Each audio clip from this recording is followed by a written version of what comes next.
Get ready for the dictation. Start. Good evening, Your Excellency, Lieutenant General Sir Jerry. Excellencies, distinguished guests, ladies and gentlemen, I thank you for your gracious words. It is indeed a pleasure and a great honor for me to be here on this first ever state visit by a President of India to New Zealand.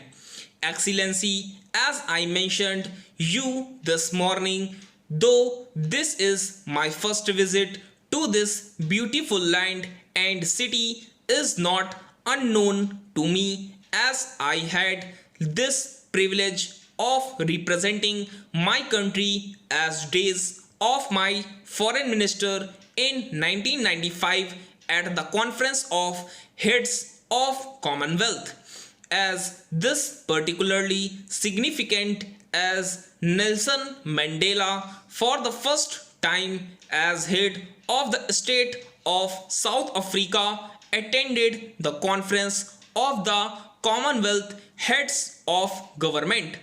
I may conveyed in this trip to your beautiful country by our Union Minister of State in the Ministry of Agriculture and Farmers Welfare and senior members of the Indian Parliament representing different political parties and regions of our country.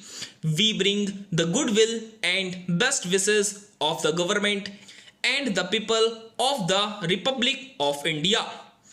Excellency, at the very outset, I would like to thank you for the warm welcome and hospitality accorded to me and to my delegation. We are delighted to be in your beautiful country again. The governments and the people of India and again have over the years developed a close and fruitful relationship of friendship and cooperation.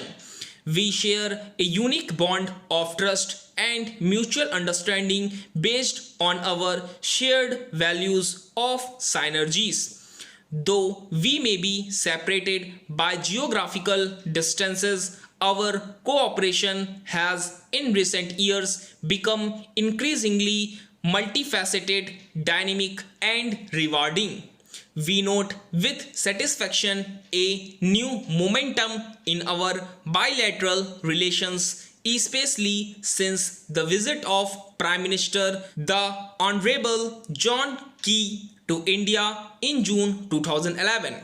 In 2013, our bilateral trade crossed 1 billion US dollars. However, given the relative size of our economies and the wide convergence of interests in many areas, we both agree that the present level of trade and investment needs to be vigorously advanced in order to realize its substantial potential.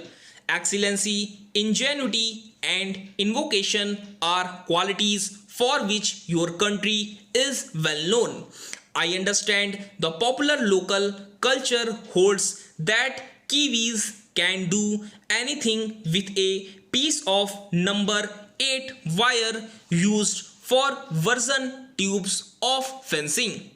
The fencing wire, for which New Zealand farmers found many uses, is firmly entrenched in the heritage of your pioneering nation. New Zealand has made tremendous progress in dairy development, food processing, communications and information technology, clean energy and water, disaster management, biotechnology, healthcare and services, to mention a few. We would very much like to enhance our bilateral cooperation in these areas, learned from the successful experience and practices of your country, and collaborate with you in creating new and innovative products and technology. India looks forward to new partnerships with New Zealand in areas of common interest.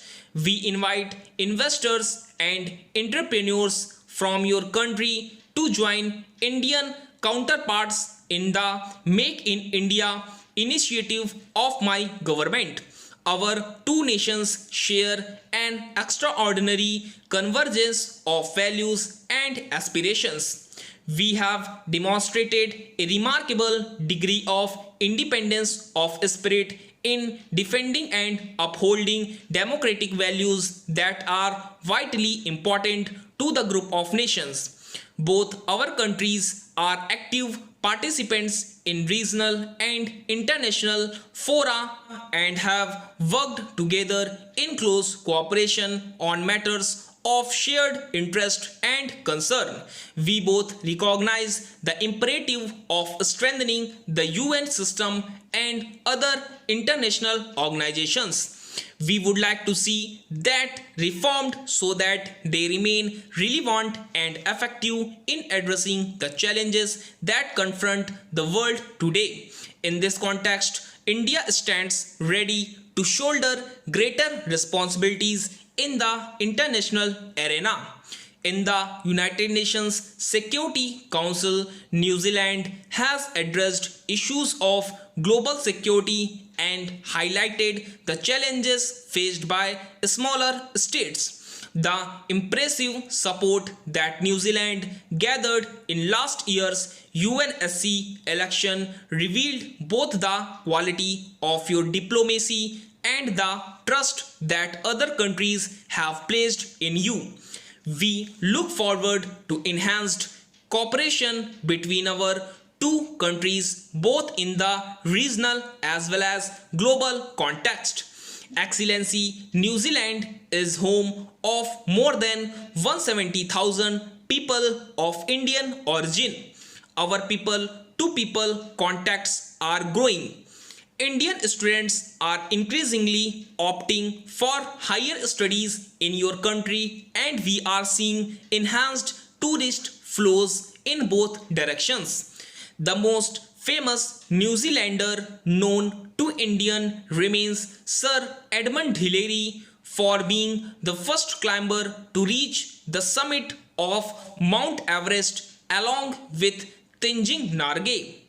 Today, cricketers from your country are household names in every part of India. We both recognize that we have a broad convergence of interests on regional and global issues. India deeply appreciates New Zealand's support for India as a member of a reformed and expanded UN Security Council. Both New Zealand and India share common concerns in our fight against international terrorism. Stop.